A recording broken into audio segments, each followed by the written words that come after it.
Ailemin WhatsApp grubuna qoşulmazdan əvvəl bilmək istədiyim nə idi? Bu qrup terapiyasından çox psixoloji qorxudur. Heç vaxt yatmayan çata xoş gəlmisiniz.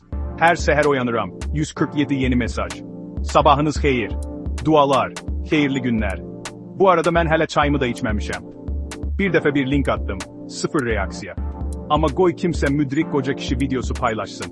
Birdən barmaqlar yuxarı qalxır, aminlər yağır. Nənəm də onu darıxmağın dərmanı kimi paylaşır. Heç qrupdan çıxmaq barədə düşünmüsən.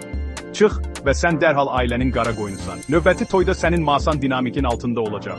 Talih, yəqin ki. Amma ən qorxulu an. Qrup sənə ad günün mübarək əzizim deyəndə, Facebookdan əvvəl. Əgər ailən səni çatda əzizim adlandırırsa, təbrik edirəm, rəsmi olaraq qəşəng yaşlanma səviyyəsinə yüksəlmirsən.